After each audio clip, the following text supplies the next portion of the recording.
നമസ്കാരം, ന്യൂസ് കാനിലേക്ക് ഏവർക്കും സ്വാഗതം. തരത്തിനൊത്ത് കളിക്കടേ എന്ന് പറയാറുണ്ട്. പക്ഷേ തങ്ങളുടെ തരത്തേക്കാൾ വളരെ താഴ്ന്ന നിലവാരത്തിലുള്ള, അതും 87 വയസ്സ് പ്രായമുള്ള ഒരു വല്യമ്മച്ചോട് മുട്ടാൻ ചെന്നിട്ട് തിരിച്ച് നല്ല സൂപ്പർ പണി കിട്ടിയ CPM-ന്റെ അവസ്ഥ അയ്യോ കഷ്ടമെന്നല്ലാതെ എന്തു പറയാൻ. ദേശാഭിമാനിയെ കൊണ്ട് പരസ്യമായി മാപ്പ് പറയിപ്പിച്ച് കേരളത്തിൻ്റെ സൂപ്പർ ഹീറോയിനായി മാറിയ മറിയക്കുട്ടി ചേട്ടത്തിയുടെ മുമ്പിൽ ഇവിടുത്തെ സെലിബ്രിറ്റികളും ഫെമിനിസ്റ്റുകളും സിനിമാ നടികളും ഒക്കെ എന്ത്? ജനവിരുദ്ധ നയങ്ങൾ മാത്രം നടപ്പിലാക്കിക്കൊണ്ട് മുന്നോട്ട് പോകുന്ന ഗവൺമെന്റിനെതിരെ ഒന്ന് ആഞ്ഞടിക്കാൻ പോലും ത്രാണിയില്ലാത്ത പ്രതിപക്ഷത്തിൻ്റെ കരണക്കുറ്റിക്ക് കിട്ടിയ അടികൂടിയാണ് ഈ ഒറ്റയാൾ പോരാട്ടം. മറിയക്കുട്ടിയുടെ ഈ പോരാട്ട വീര്യത്തിന് മുമ്പിൽ അഭിവാദ്യങ്ങൾ അർപ്പിച്ചുകൊണ്ട് ന്യൂസ് കാൻ ആരംഭിക്കുന്നു. ഏവർക്കും ഒരിക്കൽ കൂടെ സ്വാഗതം. പാർട്ടിയുടെ ഇഷ്ടക്കാർക്കും വേണ്ടപ്പെട്ടവർക്കും വേണ്ടതിലും അധികം കുത്തി നിറച്ച് കൊടുക്കുമ്പോൾ അഷ്ടിക്ക് വക കണ്ടെത്താൻ ക്ലേശിക്കുന്ന പാവങ്ങളെ പറ്റാവുന്ന വിധത്തിലെല്ലാം പരമാവധി ദ്രോഹിക്കുകയും പാർട്ടി നേതൃത്വത്തിൻ്റെ കണ്ണിൽ ഇഷ്ടക്കേട് തോന്നുന്നവരോട് എന്ത് വില കൊടുത്തും പക പോക്കുകയും ചെയ്യാൻ ഒരു മടിയുമില്ലാത്ത CPM-നും പിണറായി സർക്കാരിനും അപ്രതീക്ഷിതമായി കിട്ടിയ ഇരുട്ടടിയാണ് അടിമേലി സ്വദേശിനിയായ മറിയക്കുട്ടി എന്ന 87-കാരി അമ്മച്ചി നൽകിയിരിക്കുന്നത്.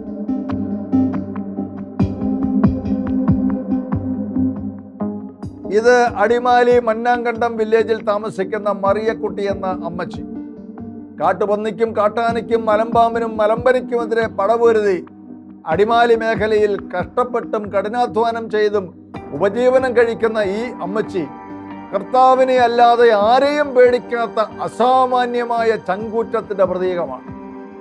തൻ്റെ കണ്ണിൽ കാണുന്ന ഏത് അനീതിക്കെതിരെയും പ്രതികരിക്കാനും ഏത് കൊടികെട്ടിയ ഗുണ്ടകൾക്കുമെതിരെ കോടതിയിൽ പോയി മൊഴി കൊടുക്കാനും മടിയില്ലാത്തത് കൊണ്ട് നാട്ടുകാർ അല്പം ഭയം കലർന്ന ബഹുമാനത്തോടെ ഈ അമ്മച്ചിയെ വിളിക്കുന്നത് മജിസ്ട്രേറ്റ് മറിയക്കുട്ടി എന്നാണ്. 4 മക്കളെ വളർത്തി താൻ കഷ്ടപ്പെട്ടുണ്ടാക്കിയ സമ്പാദ്യമെല്ലാം അവർക്ക് വീതിച്ചു കൊടുത്തിട്ട് ഇപ്പോൾ അവർ താമസിക്കുന്നത് അടിമാലി ടൗണിൽ ലോട്ടറി വിറ്റ് ഉപജീവനം കഴിക്കുന്ന ഇളയ മകൾ പ്രിൻസിക്കൊപ്പമാണ്. സർക്കാർ കൊടുക്കുന്ന റേഷനും 1600 രൂപ പെൻഷനുമാണ് ഈ വൃദ്ധമാതാവിൻ്റെ ജീവസന്ധാരണം കഴിഞ്ഞു പോകുവാൻ ഇടയായിത്തീരുന്നു. സർക്കാരിൻ്റെ കെടുകാര്യസ്ഥത ഹേതുവായി മാസങ്ങളായി പെൻഷൻ കിട്ടാത്തതിനാൽ അഹോവൃത്തിക്ക് വഴി കാണാതെ വലഞ്ഞ ഈ അമ്മച്ചി തുല്യദുഃഖിതയായ അന്നമ്മ എന്ന മറ്റൊരു മാതാവുമായി ചേർന്ന് കഴുത്തിൽ പെൻഷൻ കുടിശ്ശിക തന്നു തീർക്കുകയെന്നും പാവങ്ങളോട് നീതി കാണിക്കുകയെന്നും എഴുതി പ്ലക്കാർഡ് കെട്ടിത്തൂക്കി കയ്യിൽ പിച്ചച്ചട്ടിയുമായി അടിമാലി ടൗണിലൂടെ പിച്ചയെടുത്ത് പ്രതിഷേധിച്ചു.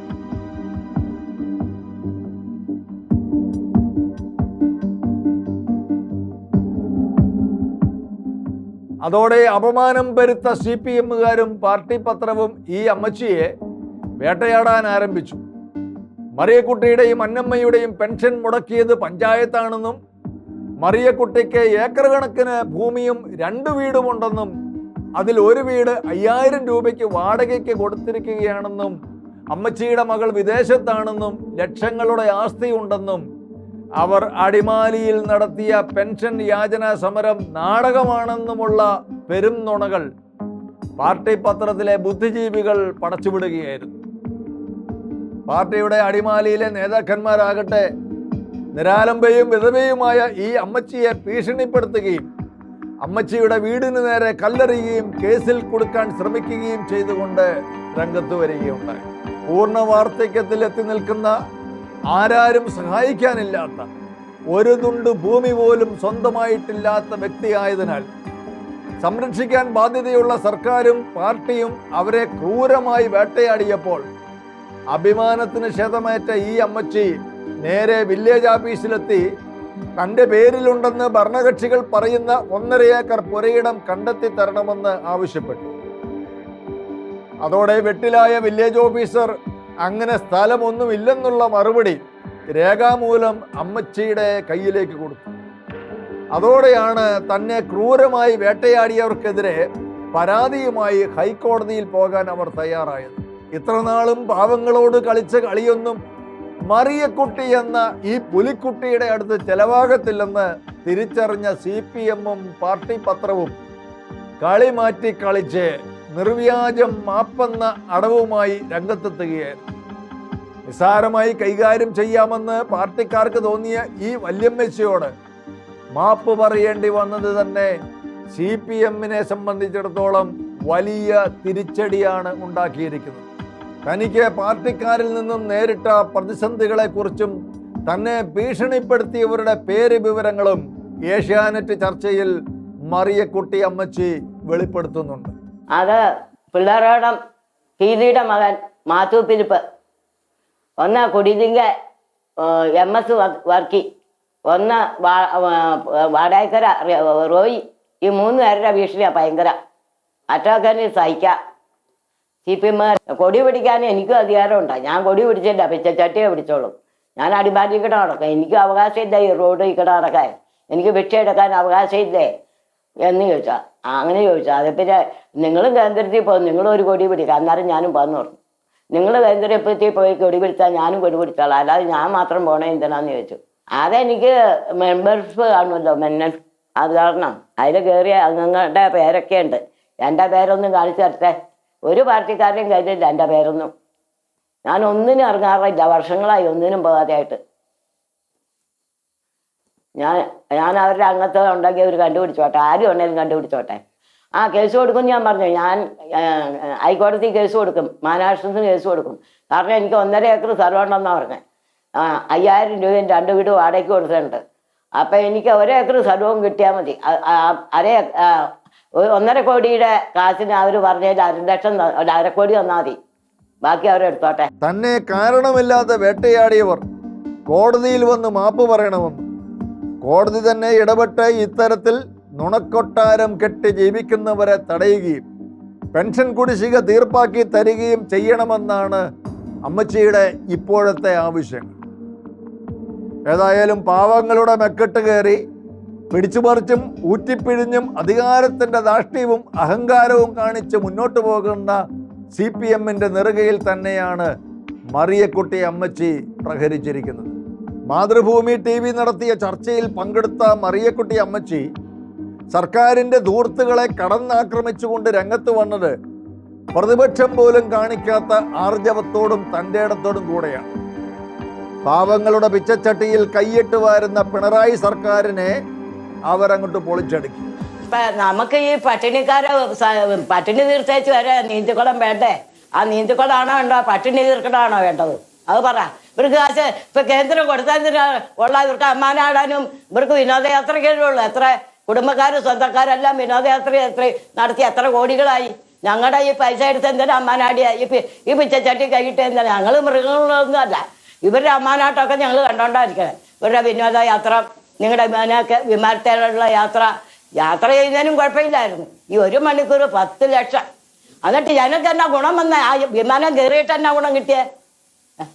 ഞങ്ങളുടെ കാര്യം തന്നെ മന്ത്രി ചോദിച്ചാൽ പോരാ, ഞങ്ങൾക്കും ചോദിക്കണതിന് മറുപടി തരാം. അത് ചോദിക്കണ്ടേ? ഞങ്ങളുടെ ഈ പിച്ചച്ചാട്ടി കൈകിട്ടരുന്ന ഞങ്ങൾ പറയണേ. പാവങ്ങളുടെ വോട്ട് വാങ്ങി അതേ പാവങ്ങൾക്ക് തന്നെ നേരെയുള്ള CPM-ന്റെ ഇത്തരം പരിപാടികളെ പൊളിച്ചടുക്കിക്കൊണ്ട് അതേ ചർച്ചയിൽ തന്നെ പങ്കെടുത്ത സാമൂഹിക നിരീക്ഷകൻ അഡ്വക്കേറ്റ് ജയശങ്കർ സ്ത്രീ ശാക്തീകരണത്തിൻ്റെ കരുത്തുറ്റ പ്രതീകമായിട്ടാണ് മറിയക്കുട്ടി അമ്മച്ചിയെ വിശേഷിപ്പിച്ചത്. ഇപ്പം ഈ പാവപ്പെട്ട ഒരു മറിയക്കുട്ടി അമ്മച്ചി 87 വയസ്സുള്ളൊരു സ്ത്രീക്കെതിരായിട്ടാണ് ഈ പരിപാടി ചെയ്തത്. ഇവർ തീർത്തും നിരാലംബയും നിസ്സഹായയും ഈ സർക്കാരിൽ നിന്ന് കിട്ടുന്ന തുച്ഛമായ വിധവ പെൻഷൻ കൊണ്ട് മാത്രം ഉപജീവനം കഴിക്കുന്ന ഒരു വ്യക്തിയായതുകൊണ്ട് നട്ടാൽ കുരുക്കാത്ത ഈ നുണ ഇവരുടെ പത്രത്തിൽ അച്ചടിച്ച് വയ്ക്കുകയും അത് പാർട്ടി സഖാക്കൾ നാട്ടിലെമ്പാടും ഫേസ്ബുക്ക് വഴിക്കും വാട്സപ്പ് കൂട്ടായ്മകൾ വഴിക്കും പ്രചരിപ്പിക്കുകയും ചെയ്തപ്പോൾ ഇങ്ങനെ ഒരു പരിണതി ഇവർ പ്രതീക്ഷിച്ചില്ല. ഈ മറിയക്കുട്ടി അമ്മച്ചിയാണ് സത്യത്തിൽ ഈ സ്ത്രീ ശാക്തീകരണത്തിൻ്റെ ഏറ്റവും ശക്തിയായ ഒരു വക്താവും പ്രയോക്താവും എന്നെനിക്ക് തോന്നുന്നു. ഈ സ്ത്രീ ശാക്തീകരണം നവോത്ഥാനം എന്നൊക്കെ പറഞ്ഞ ഇതാണ്. അല്ലാതെ സ്ത്രീകളെ ചാക്കിൽ കയറ്റി ശബരിമലയിൽ കയറ്റുന്നു അല്ലെങ്കിൽ അതുപോലുള്ള കലാപരിപാടികൾക്ക് വനിതാ മതിലിന് കൊണ്ടുപോകുന്നൊന്നുമല്ല. അതൊക്കെ ആർക്കും ചെയ്യാവുന്നതാണ്. ഇതാണ് ശരിക്കുള്ള ശാക്തീകരണം. 87 വയസ്സുള്ളൊരു സ്ത്രീ അവരുടെ നട്ടിൽ നിവർത്തി തല ഉയർത്തിപ്പിടിച്ച് എനിക്ക് അവിടെയാണ് വസ്തുക്കളുള്ളത് എന്ന് നിങ്ങൾ കാണിക്കൂ എന്ന് വെല്ലുവിളിക്കുകയും തുടർന്ന് വില്ലേജ് ഓഫീസിൽ പോയി അപേക്ഷ കൊടുത്ത് അന്ന് വൈകുന്നേരം തന്നെ യാതൊരു വസ്തുവും ഇവരുടെ പേരിലില്ല എന്ന് രേഖ വാങ്ങിക്കുകയും അത് ബഹുജന സമക്ഷം അവതരിപ്പിക്കുകയും ചെയ്തു വെച്ചാൽ അതാണ് ശാക്തീകരണം, അതാണ് സ്ത്രീ ശാക്തീകരണത്തിലെ നവോത്ഥാനം എന്ന് നമ്മൾ പറയുന്നത്. ഇതുപോലെയുള്ള വീറും വാശിയുമൊക്കെ നമ്മൾ ഗൗരിയമ്മയിലെ കണ്ടിട്ടുണ്ട്, KR ഗൗരിയമ്മയിൽ. ആ ഗൗരിയമ്മയുടെ ഒരു അടിമാലി വെർഷനാണ് ഈ മറിയക്കുട്ടി എന്നെനിക്ക് തോന്നുന്നു. കാരണം തൻ്റെ ഇടമുള്ള ആത്മാഭിമാനമുള്ള എന്താണ് ഒരു അനീതിയെ നിവർന്ന് നിന്ന് ചോദ്യം ചെയ്യാൻ കഴിവുള്ള സ്ത്രീ, അതാണ് ഈ പെൺമലയാളം എന്ന് നമ്മൾ പറയുന്ന ആ ഒരു പ്രത്യേകത. അത് ഇവരിൽ നമ്മൾ കാണും.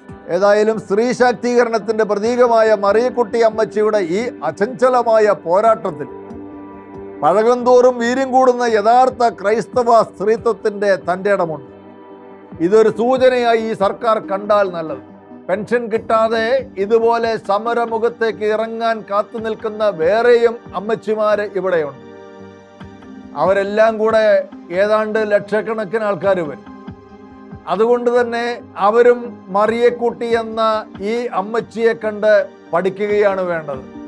സർക്കാരിനെ കൊണ്ട് തിരുത്തിപ്പിക്കണം. മറിയക്കുട്ടി അടിമാലിയിൽ സർക്കാരിനെ വിറപ്പിച്ചപ്പോൾ അങ്ങ് കോഴിക്കോട് സർക്കാരിനെ സമ്മർദ്ദത്തിലാക്കിയത് ആനക്കാട്ടിൽ ചാക്കോച്ചിയായിരുന്നു.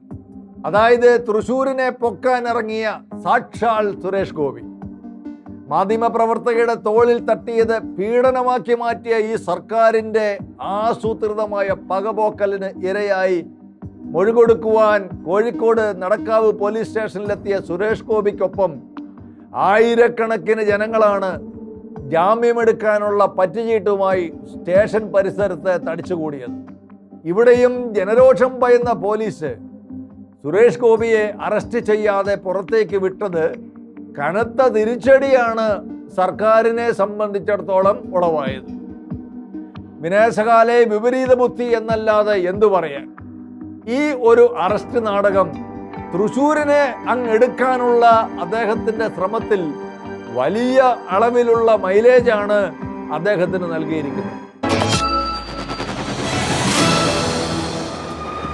6 ആഴ്ചകൾ പിന്നിട്ട് നീങ്ങുന്ന ഇസ്രായേൽ ഹമാസ് യുദ്ധം ശക്തമായി തന്നെ തുടരുകയാണ്. ഗാസ സിറ്റിക്കപ്പുറത്ത് വെസ്റ്റ് ബാങ്കിലേക്കും ഇസ്രായേൽ അധിനിവേശത്തിന് കളമൊരുങ്ങിയിരിക്കുകയാണ്.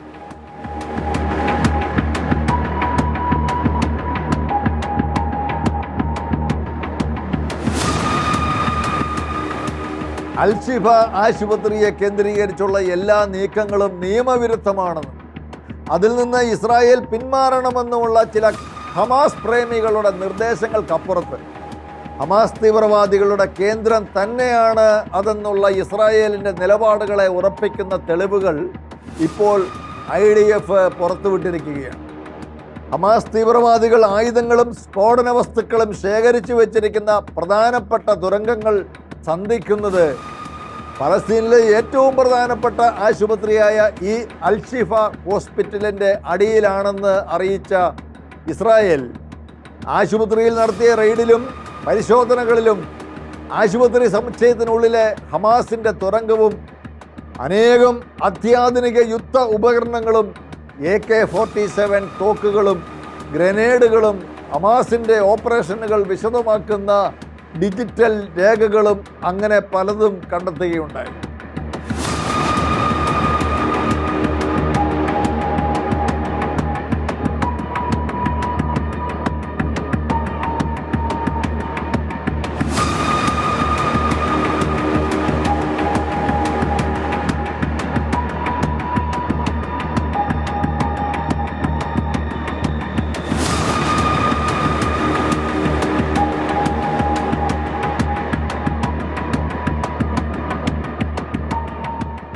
അൽഷിഫ ആശുപത്രിക്ക് ലഭിക്കുന്ന എല്ലാ മെഡിക്കൽ ആനുകൂല്യങ്ങളും ദുരുപയോഗം ചെയ്തുകൊണ്ട് ഹമാസ് നടത്തുന്ന നിഗൂഢ തീവ്രവാദ പ്രവർത്തനങ്ങളുടെ വിവരങ്ങൾ ഇസ്രായേൽ തെളിവ് സഹിതം ലഫ്റ്റനന്റ് ജോനാഥൻ ഹോണാൻഡ്രിഗസിൻ്റെ വീഡിയോയിലൂടെ പുറത്തുവിട്ടതോടെ ഹമാസിന് വേണ്ടി മുറവിളി കൂട്ടിക്കൊണ്ടിരിക്കുന്നവരുടെ വായ അടഞ്ഞ മട്ടായിട്ടിരിക്കുകയാണ്. ഇതിനിടയിൽ വെടിനിർത്തൽ പ്രഖ്യാപിച്ചുകൊണ്ട് UN രക്ഷാസമിതിയിൽ പ്രമേയം പാസാക്കിയെന്ന വാർത്തയും പരന്നു. എന്നാൽ അത്തരമൊരു പ്രമേയം വന്നാലും ബ്രിട്ടൻ അടക്കമുള്ള രാജ്യങ്ങൾ അത് പിന്തുണച്ചാൽ പോലും ഹമാസ് തീവ്രവാദികൾ ബന്ദികളാക്കി വച്ചിരിക്കുന്നവരെ വിട്ടുതരാതെ വെടിനിർത്തൽ സാധ്യമല്ല എന്നുള്ള തീരുമാനത്തിൽ ഇസ്രായേൽ ശക്തമായി തന്നെ ഉറച്ചു നിൽക്കുകയാണ്. ഇപ്പോൾ കേരളത്തിൽ പലസ്തീൻ ഐക്യദാർഢ്യം എന്ന പേരിൽ ഇടത് വലത് മുന്നണികൾ നടത്തിക്കൊണ്ടിരിക്കുന്ന റാലിയും സമ്മേളനങ്ങളും കേരളത്തിലെ പൊതുജനങ്ങൾക്ക് വെറുപ്പിക്കൽ സംരംഭങ്ങളായി മാറിക്കൊണ്ടിരിക്കുകയാണ്. ഈ പ്രഹസന പരിപാടികൾ കോഴിക്കോട്, തൃശ്ശൂർ, മലപ്പുറം ജില്ലകളിൽ മാത്രം കേന്ദ്രീകരിച്ചായിരിക്കുന്നത്. കേരളത്തെ വർഗീയമായി ഇളക്കിവിട്ട് മുതലെടുപ്പ് നടത്തുക, പൊളിറ്റിക്കൽ ഇസ്ലാമിസ്റ്റുകളെ സുഖിപ്പിച്ച് വോട്ട് നേടുക എന്നീ ലക്ഷ്യങ്ങൾ മാത്രം മുൻനിർത്തിയാണെന്നുള്ള കാര്യം കൂടി ഉറപ്പിക്കുകയാണ്. ഇതിലൂടെ രാഷ്ട്രീയ കക്ഷികൾ ഉന്നം വയ്ക്കുന്നതിനപ്പുറത്ത് കേരളം നേരിടാൻ പോകുന്നത് വലിയ പ്രതിസന്ധിയാണ്. കാരണം ആഗോളതലത്തിൽ തീവ്രവാദത്തെ പിന്തുണയ്ക്കുന്ന ഏക ഇന്ത്യൻ സംസ്ഥാനമെന്ന കുപ്രസിദ്ധിയിലേക്കാണ് കേരളം കുപ്പുകുത്തുന്നത്. ഇടത് വലത് കക്ഷികളുടെ ഇത്തരം തന്ത്രങ്ങളെ ശക്തമായി തുറന്നു കാണിച്ചുകൊണ്ടും ഹമാസിൻ്റെ തീവ്രവാദത്തെ മറനീക്കി കാണിച്ചുകൊണ്ടും ഇടതർക്കും വലതർക്കും അതേ നാണയത്തിൽ കൃത്യമായ മറുപടി നൽകിക്കൊണ്ടും എറണാകുളത്തും പത്തനംതിട്ടയിലും തൃശ്ശൂരും കോഴിക്കോടുമായി കേന്ദ്രമന്ത്രിമാരെയും നേതാക്കന്മാരെയും പങ്കെടുപ്പിച്ചുകൊണ്ട് ഹമാസ് തീവ്രവാദ വിരുദ്ധ റാലിയുമായി BJP രംഗത്തെത്തുകയാണ്. മണിപ്പൂർ അടക്കമുള്ള വിഷയങ്ങളിൽ BJPയോട് ക്രൈസ്തവ സമൂഹത്തിന് ശക്തമായ വിയോജിപ്പും പ്രതിഷേധവും ഉണ്ടെങ്കിലും ഒരു അന്തർദേശീയ ഭീകര പ്രസ്ഥാനത്തിന് വെള്ളവും വളവും ഇട്ടുകൊടുത്ത് വളർത്തിക്കൊണ്ടുവരുന്ന ഇടതരുടെയും വലതരുടെയും സമീപനങ്ങളിൽ മനംമടുത്ത് മുള്ളിനെ മുള്ളുകൊണ്ട് തന്നെ എടുക്കുന്ന അനിവാര്യത മുൻനിർത്തി ക്രൈസ്തവ സമൂഹം ഈ ഹമാസ് വിരുദ്ധ റാലികളോട് സഹകരിക്കുക തന്നെ ചെയ്യുമെന്നാണ് പുറത്തു വന്നുകൊണ്ടിരിക്കുന്ന വിവരങ്ങൾ. ഇത്ര നാളും കോൺഗ്രസിനോടും കേരള കോൺഗ്രസിനോടുമൊക്കെ യോജിച്ച് നിന്നിട്ടും അവർ പൂർണ്ണമായും അവഗണിക്കപ്പെട്ടു എന്നുള്ള തിരിച്ചറിവോടെ നിലനിൽപ്പിനായി ക്രൈസ്തവ സമൂഹത്തിലെ വലിയൊരു വിഭാഗം പേര് BJP സംഘടിപ്പിക്കുന്ന റാലിക്കൊപ്പമാണെന്ന് സമൂഹ മാധ്യമങ്ങളിലെ പ്രതികരണങ്ങൾ തെളിയിക്കുന്നുണ്ട്. ഇതുമായി ബന്ധപ്പെട്ട നിർണായകമായ ഒരു കാര്യം മറ്റൊരു വിഷയവുമായി ബന്ധപ്പെട്ട ജനം TV-യിൽ സംസാരിച്ചപ്പോൾ പൂഞ്ഞാറിലെ മുൻ MLA ശ്രീ PC ജോർജ് പറഞ്ഞത് ഏറെ ശ്രദ്ധേയമാണ്. ഇസ്രായേൽ ഹമാസ് യുദ്ധമാണ്. ഹമാസിന് അനുകൂലമായിട്ട് എല്ലാം കൂടെ ചിന്ത വിളിക്കും. ഇവിടെയൊക്കെ നടന്ന് ഇസ്രായേൽ അവിടെ അടിച്ചു കൊന്നുകൊണ്ടിരിക്കും ഇവന്മാരെ. ഈ ചിന്ത വിളിച്ച് ഇവന്മാർ ഇവിടെ ഇവന്മാർ ചിന്ത വിളിക്കുന്നു. അവിടെ ഹമാസ് ഇട്ട് ഒടുക്കുക ചോദിച്ചു ഇസ്രായേൽ. എന്നാ കാരണം? ഇസ്രായേൽ ഹമാസിന്റെ പാവപ്പെട്ട കുഞ്ഞുങ്ങളെ കൊല്ലുന്നതെന്ന് പറഞ്ഞാൽ ഈ കഴിവടവന്മാരെല്ലാം കൂടെ വലിയ ബഹളം വെക്കുന്നത്. കഴിഞ്ഞ 7-ാം തീയതി ഇസ്രായേലിൽ കയറി പാവപ്പെട്ട കുഞ്ഞുങ്ങളെ കഴുത്ത് വെട്ടിക്കൊന്നപ്പം ഗർഭിണിയായ സ്ത്രീയുടെ കയറ് തുറന്നിട്ട് അതിനകത്തെ കൊച്ചിന് കഴുത്ത് വെട്ടുന്ന കണ്ടല്ലോ. അതിന് കുഴപ്പമില്ലേ? അതിന് കുഴപ്പമില്ല. യുദ്ധത്തിന് വേണ്ടി ബോംബ് കുറുവടിയായിട്ട് നിൽക്കുന്നവരെ ആക്രമിക്കുമ്പോൾ അവിടുന്ന് പോകാൻ ഇസ്രായേൽ പറഞ്ഞില്ലേ? പിള്ളേരെ മറയാക്കി നിർത്തിക്കൊണ്ട് ഹമാസ് പ്രൗഢിസം കാണിക്കുക, വെടിവെക്കുക, ബോംബ് എറിയുക. ഇതന്നെ ഇത്.